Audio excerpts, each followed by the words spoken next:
Hello, everybody. Welcome to Danger on Delmarva.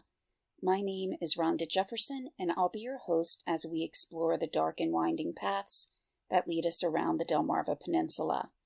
If you're new here, welcome, and if you're a returning listener, welcome back. Delmarva is an area on the east coast of the United States. It's in the Mid-Atlantic region, and it encompasses all of Delaware, Maryland to the east of the Chesapeake Bay Bridge, and Virginia to the northeast of the Chesapeake Bay Bridge Tunnel. Today I'll be doing something a little different and going over a number of shorter stories or incidents that have taken place that highlight the less competent criminal here on Delmarva. So it'll just be a collection of stories.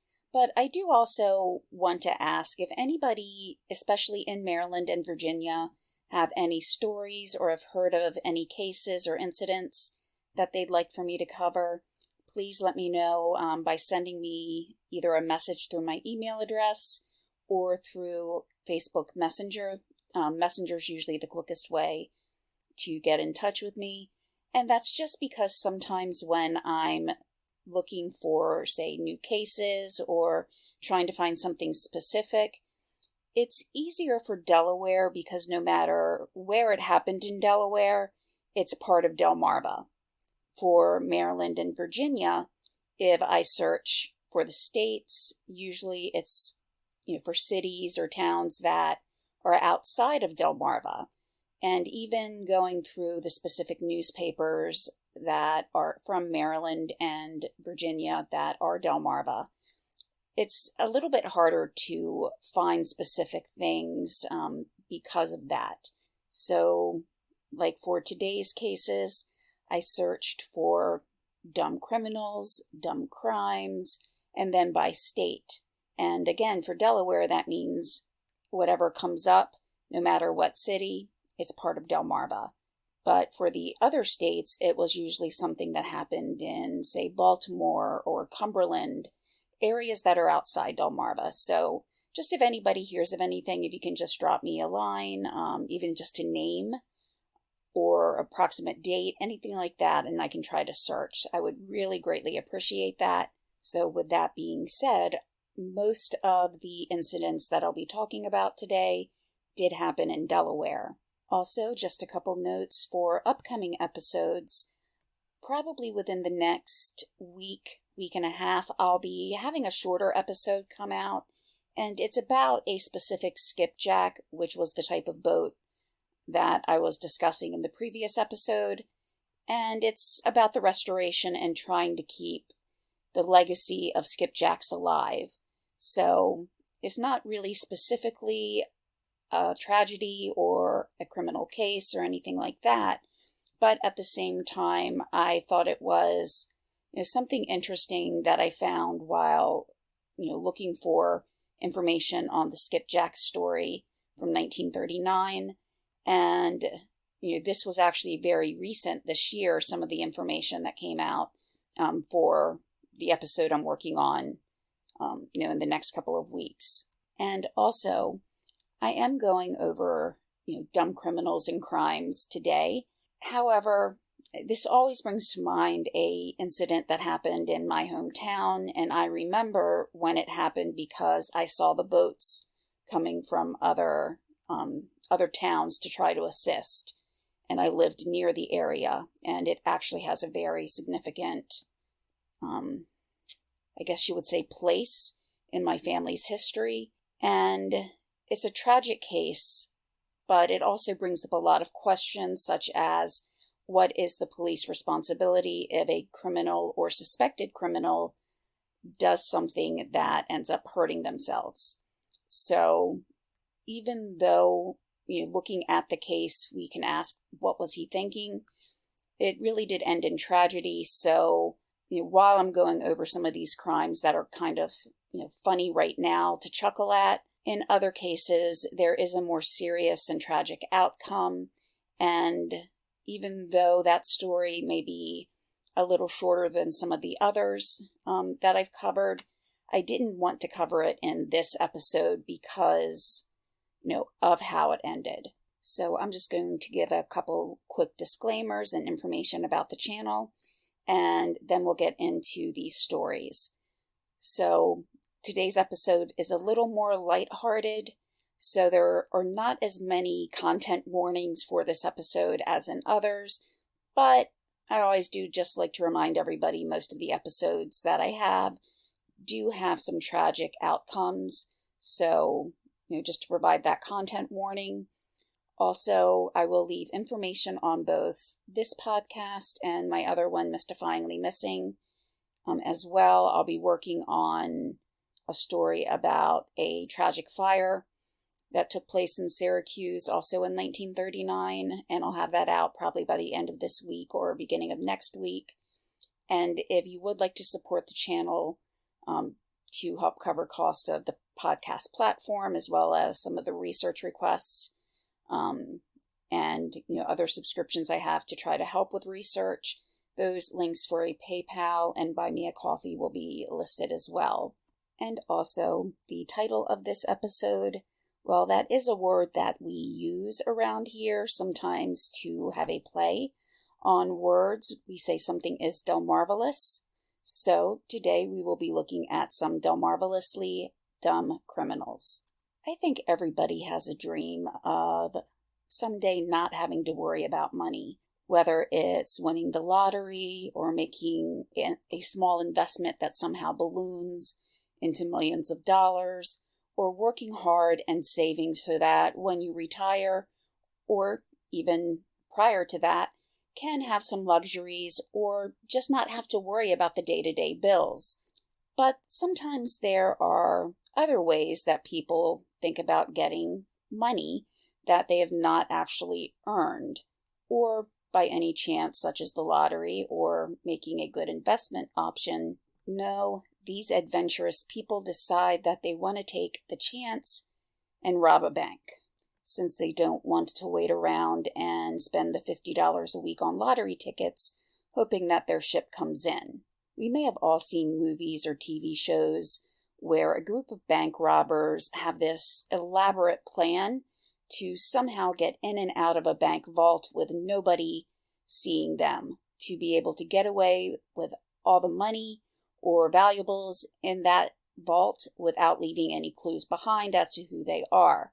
Well, this first person definitely didn't think things out that thoroughly. He didn't have a team of people to help him. He just decided to walk into a bank and request money. Going back to April of 2014, on a Saturday, April 26th, a man entered TD Bank in Wilmington, Delaware. It was just a little bit after 11, at approximately 11:10, and what someone didn't tell Melvin Miranda, who was 35 at that time, is that maybe you should look around the lobby to see if there's any security there.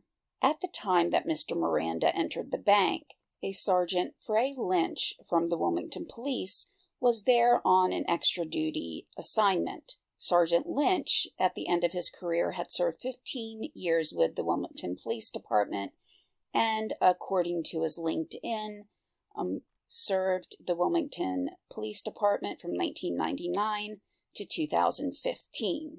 Now, it wasn't as though Sergeant Lynch was standing there in jeans and a t-shirt to blend in, or he wasn't there in a business suit like he was there to run errands for a company. No, he was there in full police gear, including his radio.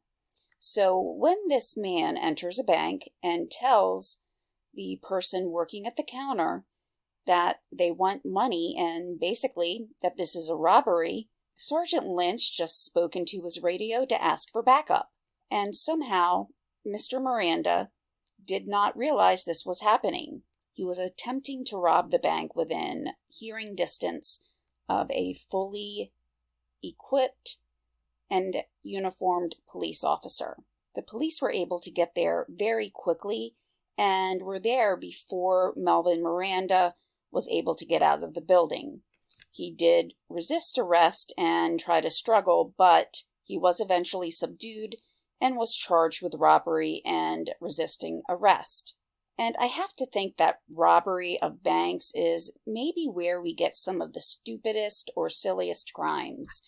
Just some examples I've heard of in other places is, like for an example, someone using Sharpie markers on their face to try to disguise themselves, or where they write a note to give to the teller, but they write it on a check stub or their own deposit ticket or things like that. Because my next one will also be about a man who robbed a bank, but through his own actions was very easily caught. In December of 2021, a man named McRoberts Williams, and I have to say I had to double check his name a couple of times because McRoberts just didn't seem to fit as a first name, but that is his name. I just had to double check though because it was hard to say McRoberts first. I don't know why. Maybe it's just because I'm not used to it. But he was 44 at the time, and initially it looked like he was probably going to get away with his crime. He went into a Wells Fargo bank, again in Wilmington, and just for clarification, Wilmington is a very large city, the largest one in Delaware, and so it's a hub of a lot of businesses as well. As you may have heard, Delaware has very favorable laws for corporations, so there's lots of businesses and a lot of people who are around there, trying to transact, deposits and other business at banks. So there's a lot more banks in Wilmington. But as he entered the bank, his plan was the typical, I'm going to give the teller a note. Now, 11-ish must be a good time to rob a bank from some people's standpoint, as McRoberts seemed to have gotten there at around 11:20. Maybe it's a good time because it's not quite lunchtime and people aren't flooding in on their breaks, or in cases of Saturdays, a lot of banks close at noon around here. But Mr. Williams gave a teller a note who was reported to be 25 years old, and after receiving the money, he quickly left. The exact amount of the money that he received was not released, but immediately after getting the money, he walked outside of the bank and went to the ATM and tried to deposit the money. So yes, with cameras in full view, that within the bank, there are cameras. There are cameras at the ATM, and they could probably see through the cameras that he was going from inside the building to an external ATM. Now, I've worked in a couple of branches in the area. I worked mostly in back office or non-customer facing roles in banks. However, there were a few times where I did serve as a customer service representative within different branches. One was not quite so busy. One was a temporary time where they just needed someone to assist at that branch. And then one was kind of similar. It was, in the hub of Sussex County. And we had to know certain things in regards to, closing up after there's been a robbery. So most likely someone would have walked from either behind the teller station or from one of the desks to the door and lock it. They would have been able then to see the direction that he was going. And again, the police got there very, very quickly and found him at the ATM. So that was probably one of the easiest bank robbery arrests that there's ever been. And Newcastle County must be a pretty popular place to try to rob banks, probably for the reasons I mentioned before. Maybe so popular that a woman from Georgia came all the way up here and attempted to rob at least 3 banks. But it sounds like she lost her nerve on at least one of those. Now, initially, the first report I read of this was when they weren't putting all of the pieces together. But eventually it was found that there were a total of 3 attempts, at least, with 2 not being successful. Now, this young woman was also 5'11", which, though not incredibly tall, is still pretty tall for a woman, so she probably would have stood out a little bit as well, as her description said that she was tall.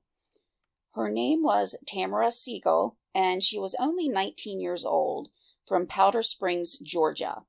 In 2 incidents, she entered PNC banks, but left without getting any money. So she went in there, basically informed the teller that she was there to rob the bank, but then left. And I have to wonder maybe if the thought of federal prison was something that was not quite so appealing. But she did actually go to a WSFS bank in Claymont. In that case, she did hand over a note and waited for the money. Now, I was unable to find if she was actually caught, even though an image did come up that looked like it was a mugshot. But, that seems like an awful lot of security footage left behind for only one successful robbery. Now, we're going to move from banks to carjackings, which both instances have got to be terrifying. If you're, in a bank, whether you're a customer or an employee and someone's robbing a bank, you never know what they may have with them or what may happen. And it's a very scary and terrifying thing to go through. Carjacking is even more personal a lot of times, as they're closer. A lot of times they get, right up next to you and maybe even pull you out, depending on the compliance of the person who's in the car, whether they fight back or not. So, again, I don't know any other way to describe it other than terrifying. Now, maybe these criminals think they have a perfect setup if they see someone stopped at a stoplight, or they're parked, on the street waiting for someone to come out of another building. Anything like that, they probably think they can just approach a car and either demand someone get out or pull them out. I sometimes think if they look at people and say, okay, I think I can handle that, in terms of whether or not they'll be successful. Well, going back just a few months really, in April of 2023, a man named Mark Tannen of Newark, Delaware, attempted to commit some carjackings. Now, the Newark police had been contacted on a Tuesday evening at 8:40 p.m. A victim reported a carjacking, and what had happened is a man had been sitting in his vehicle when all of a sudden another man, later known to be Mr. Tannen, came up to the door, opened it, and tried to pull the owner out of the vehicle. However, the intended victim wasn't going down without a fight and was able to get the attempted carjacker out of his vehicle and was able to secure the doors to protect his property. Now, just kind of on a side note, I know personally how difficult it would be for me if someone wanted to take my vehicle, because, we work hard for, everything that we have, as do most people. And, to have someone just try to steal that property that you've worked so hard for is, something that you don't want to do willingly. I mean, my husband had to get a new truck last weekend, and we'd been putting it off until it got to the point that that we couldn't really invest any more money into the older vehicle because it wouldn't be worth it or sustainable. But I digress a little bit with that. But it's that understanding or empathy that I know you don't want to give up your vehicle, but at the same time, you never know what the carjacker may have. So just my personal thoughts on that is it's still just property. Hopefully your insurance covers everything, but don't fight. Just, let them take the property, because that can be replaced, but you cannot. So the police were there investigating that carjacking, and just a little bit down the street, parked also, was an off-duty police officer. Now, he was, in plain clothes as he was off duty, but he was driving an unmarked police car. I don't know if he was just able to take it home in the evenings or if he needed it very early the next morning. But in either case, he was there in an unmarked vehicle. Now, you may already have a feeling of where this is going. As the police are investigating the first carjacking, a man approaches the plainclothes officer off duty in the unmarked car and also tries to carjack him. The officer then identified himself, and Mark Tannen, of course, tried to flee. However, with the backup of the other officers who were there just down the road, they were very quickly able to get Mr. Tannen into custody. Now, just kind of to give you an idea of this part of Newark, it is usually pretty congested.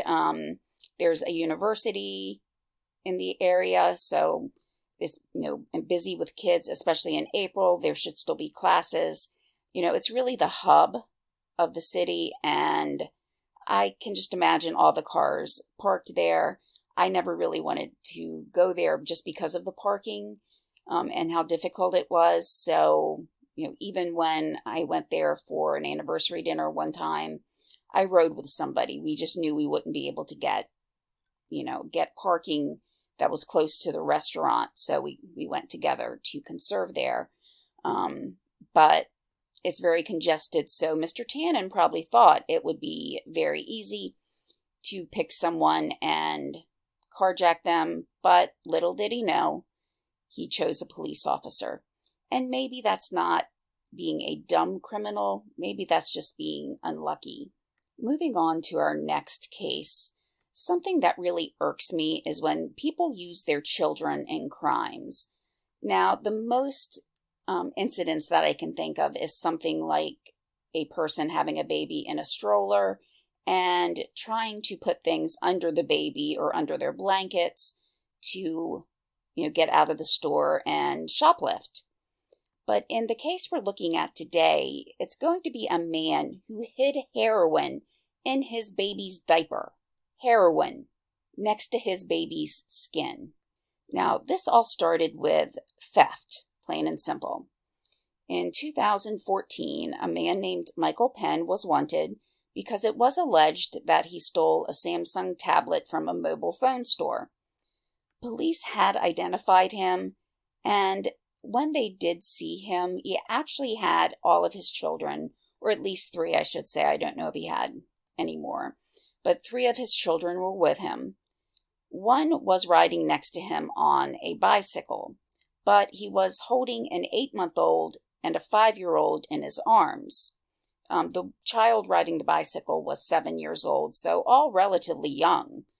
When the police did approach him, I guess his mind must have started to race, and realizing that he had something that was illegal in his possession, he had to think of where to hide it. And his quick thinking said, hide this in my baby's diaper. But his hands were observed doing something while they were attempting to arrest him after they had asked him to put down the children.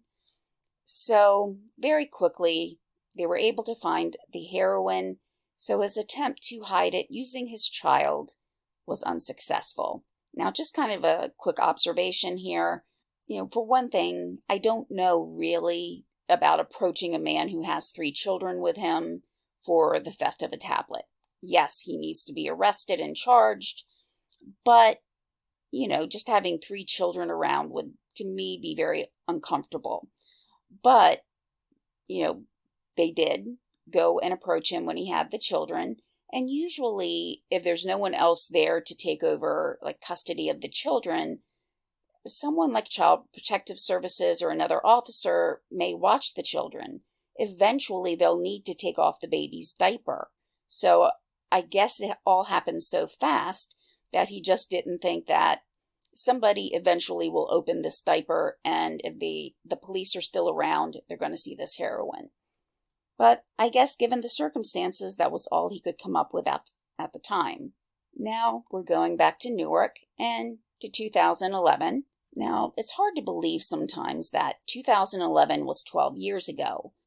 Now, in 2023, when we think about our cell phones, we know that they, as well as other tech, such as a smartwatch or if we carry a tablet, anything like that, will contain something that will track our location, unless we turn it off. And even then, if you have an app that tracks location, that may still be working in the background. But in this night in 2011, 4 young men decided to crash a party. Now, it wasn't a huge party, it didn't sound like, maybe about 15 people. And I'm wondering if in May, it may have been college kids, just trying to, celebrate the approaching end of the year. But while the article didn't say whether or not they were college or went to the local college, it did say that they were all college aged. So these 4 men who crashed the party did not have fun and games in mind. They robbed everybody at the party, and this actually included cell phones as well.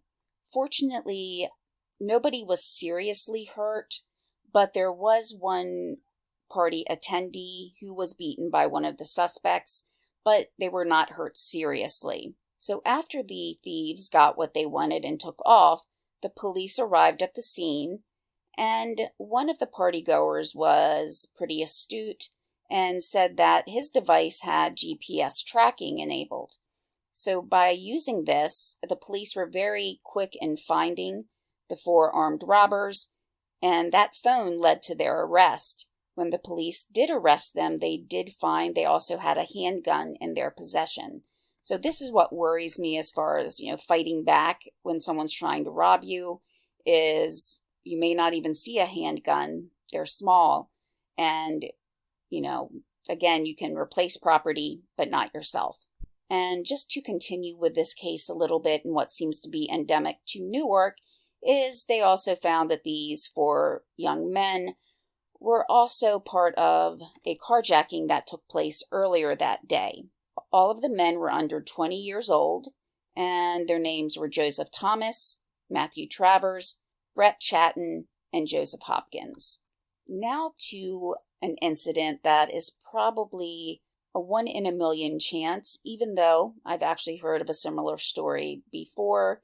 But a man who was coming home saw that another man was struggling with carrying a flat screen TV.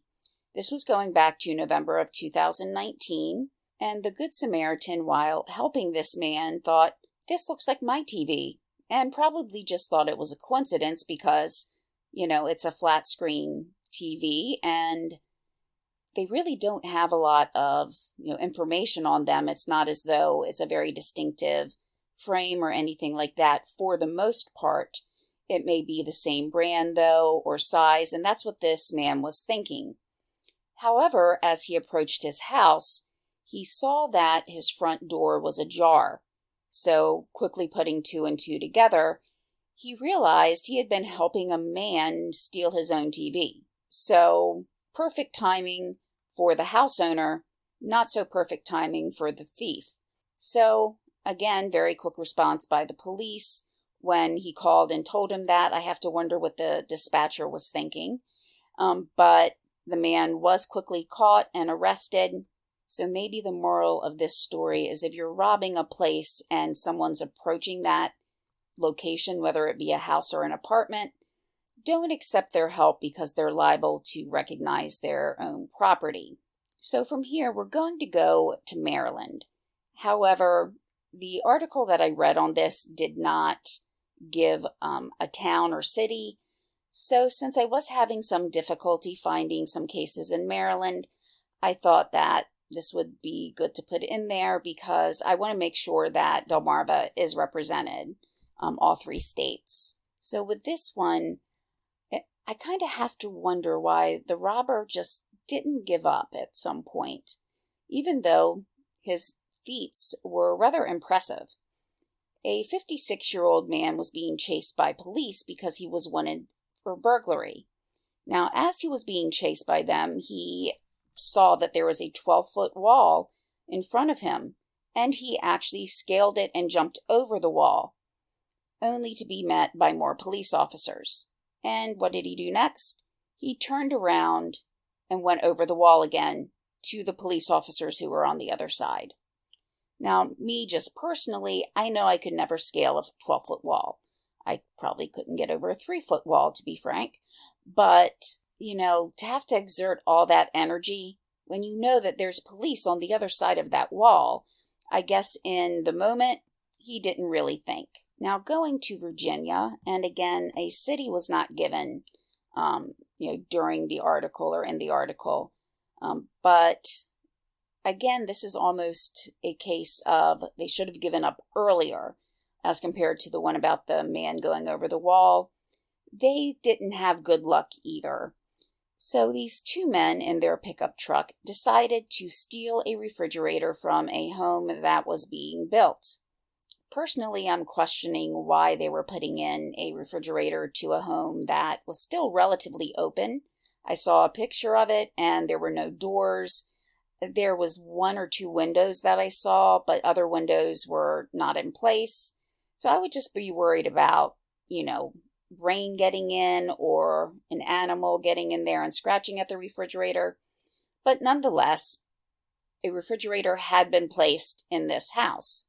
So it had just rained and the ground was pretty soggy. The men approached the house. They were able to get the refrigerator out, but by putting it in the back of the pickup truck, it weighed it down so much that they got stuck in the mud. Realizing that they needed to get out, and probably pretty quickly so that nobody saw them, they decided to take the refrigerator out and take it back into the home.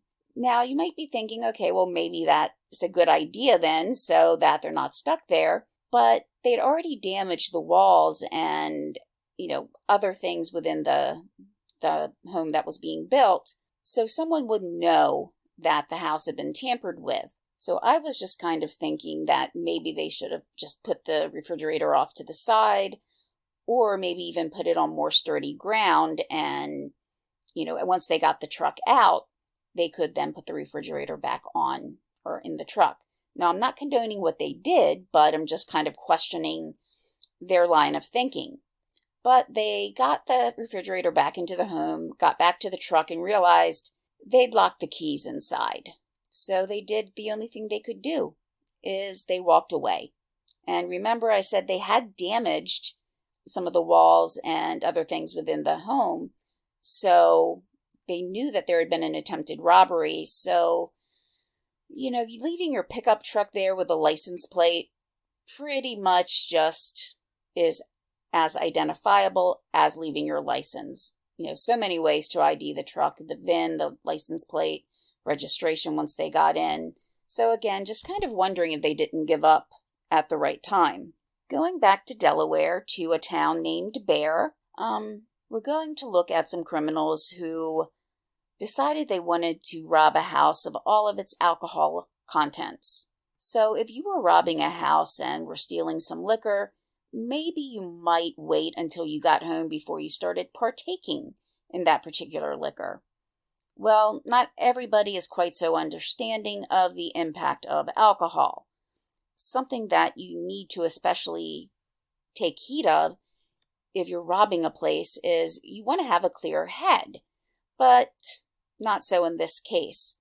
While the name of the potential robbers were not listed, one man from Delaware was quite surprised when he came home and found empty bottles around his house, with a man leaning over a kitchen island completely passed out.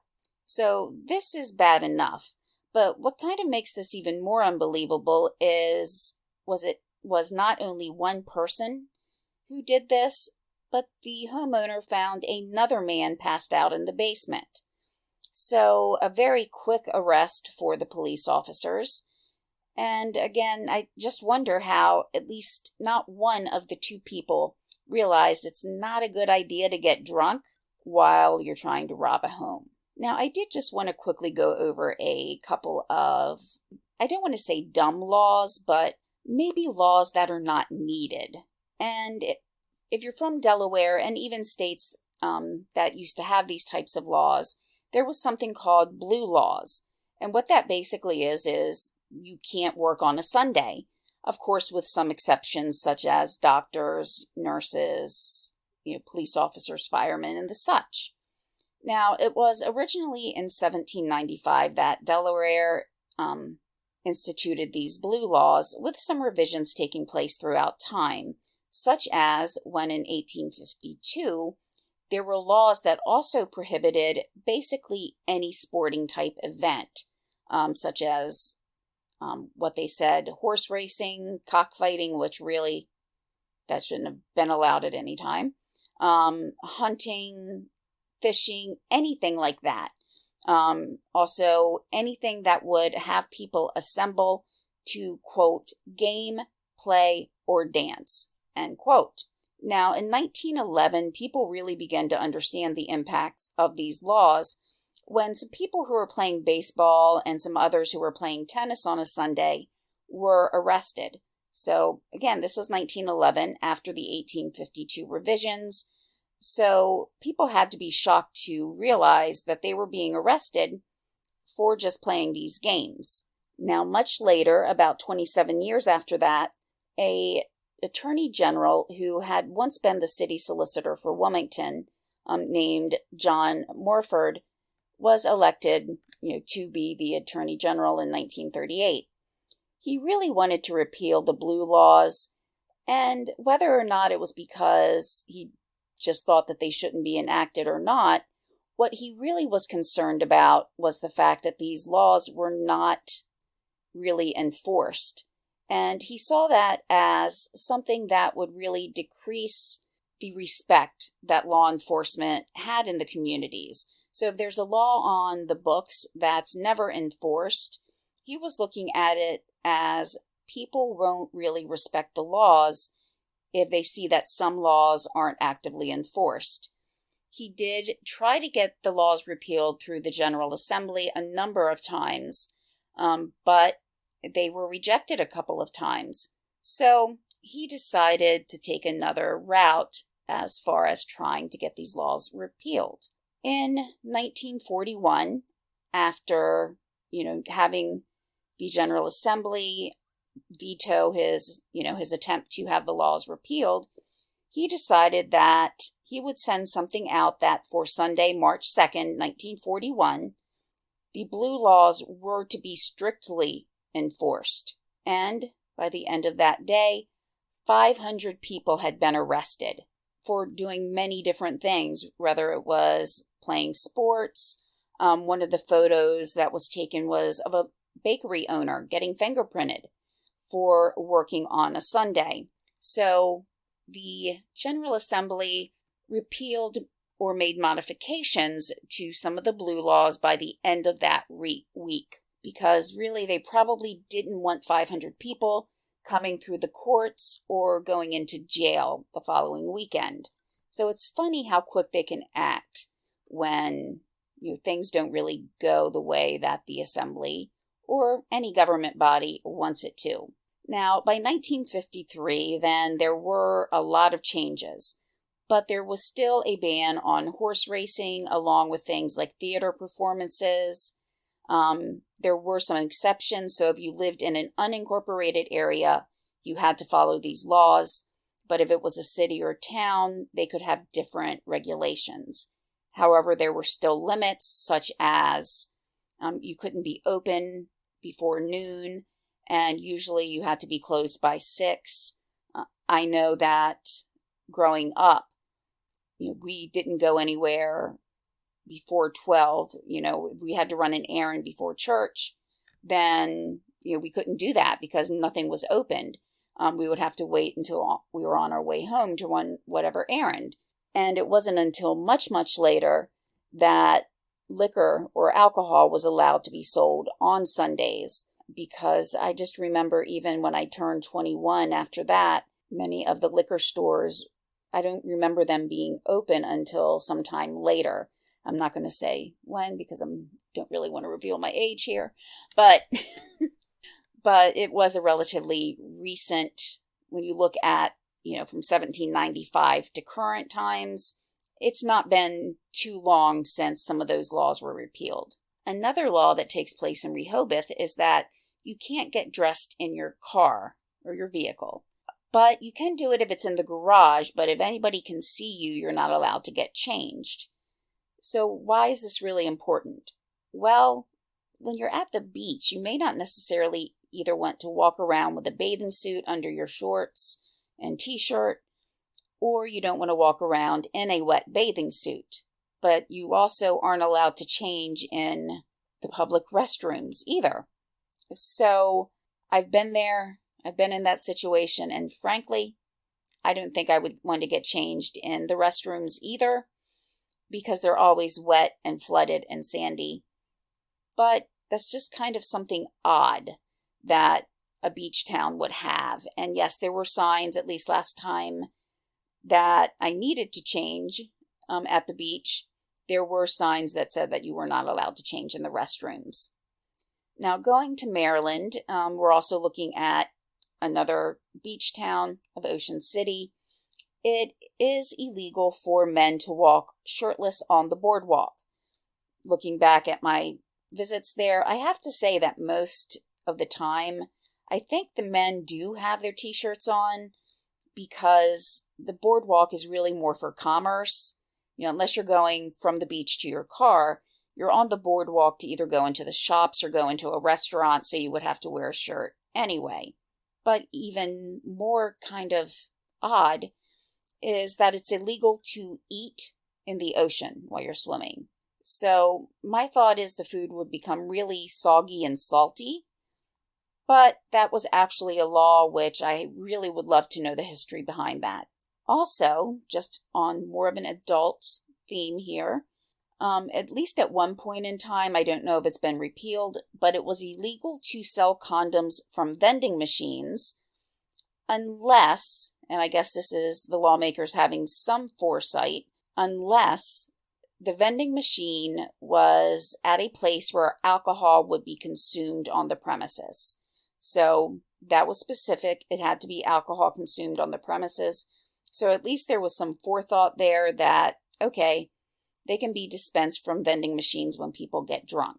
Now, gentlemen, you may like this law, their wives, because this is very specific between husbands and wives, this law, is that it's illegal for a wife to go through her husband's pockets while he is sleeping. So there definitely has to be a story behind that one. Also, if you were once someone who was prone to yelling and cursing at other drivers, well, you can't curse in your car. Also, it was once illegal and may still be so, and for good reason, but it was illegal to take your lion to the movies. Your lion, as in like the MGM lion. And that's all I could envision was a lion on the screen at the beginning of a movie. But yes, it was illegal to take your lion to the movies. And that's very comforting because nobody would want to be in the movie theater with a lion, I would assume. Now, going to Virginia, and back to the very early days, in August of 1776, George Washington set forth a law that prohibited profanity. He really only thought this should be for his soldiers, but it was really enacted for everybody. But in terms of his soldiers, he found that using profanity was, quote, a foolish and wicked practice, end quote. But there's supposed to be free speech in America. And so there had been law cases, not just from Virginia, that address this as being a limitation on speech.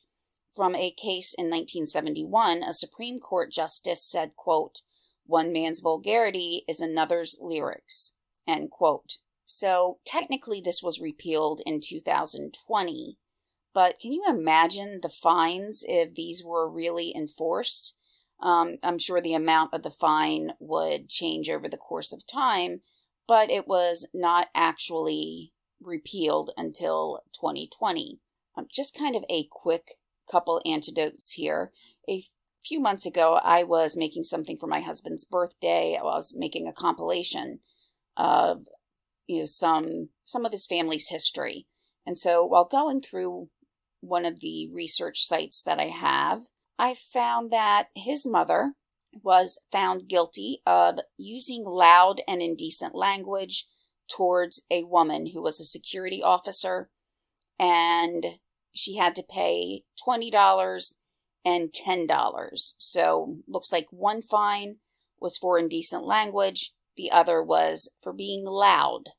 So even in New Jersey, and this was in 1970, someone was actually found guilty of using loud and indecent language. And also, his mother also led the police on a 110-mile-per-hour chase at one point in time. I found that hard to believe. But she did, and it was for a relatively minor offense, which ended up being much worse because of this.